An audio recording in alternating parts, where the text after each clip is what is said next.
Let me explain this to you, right? If I have an enemy, I make them very clear that we're enemies. Okay. I use That's fair. I use my energy to make to it clear. destroy things around them. I make Take things, responsibility for that. Right, for just and actually be an enemy for the person. Right. When I haven't done that for any of these people, I look at them like when you have a strong relationship with a person for a long period of time, like you was just talking about. Mm-hmm. Okay, and then when you have to make adjustments because financially things are shifting, where you got to have responsibility for everything that's there. Interscope overhead is not there, right? And you actually make cuts at different areas across your actual office. And because the person's been there for so long, and even through the recession, they didn't feel it because they were functioning on the artificial economy of my pocket. Do you understand? They never took those, they never felt those hits at any point. So when I do make adjustments and people don't want to understand it, then I'm fine that you don't want to understand it. That's cool. Like it feels like, from my perspective, why don't you be me for a minute so you can feel like you've actually paid a person to be your friend? Because the moment that you stop paying them, you don't have any communication anymore. That was therapeutic what you guys just went through. No, like think about that part. You like, make sense, Fifth. You make sense. You're gonna have people develop entitlement.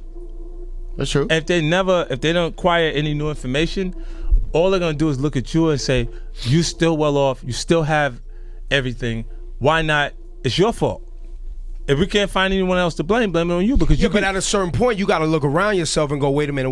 What am I doing? Maybe I'm not communicating well. Maybe I'm winning with the wrong kind of people around. Look at this. Well, look at Def Jam. How many of your friends or people that you know from Def Jam got fired recently? Yes. Yeah, last week. Yeah. Last week. Right. So if you're seeing this and you're going, well, these are not bad people. These are people that can actually be successful immediately after within our music business, finding the right artists or the right vehicles and putting them in because they're knowledgeable people. So when you see that actually happen, you go, oh, okay, well, it feels like the norm because there's no one to directly personalize having to make the adjustment for them.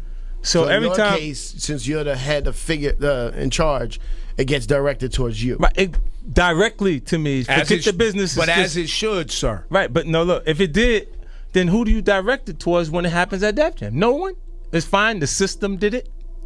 No, there's people responsible there. We just No, what person do you penalize? Who do we look at like they just I know did what you're that? saying. You're saying since there is no person to directly blame, and it's the same effect. People It's get let exactly go, the same then thing. Why do they blame you? Right. I get it. They don't I get want it. to understand that. Well, they they don't don't. look at it and go, oh, no, you shouldn't have just did that. Why? Because it's uncomfortable. But everyone that we're talking about is uncomfortable at the moment until they find their new situation and have momentum.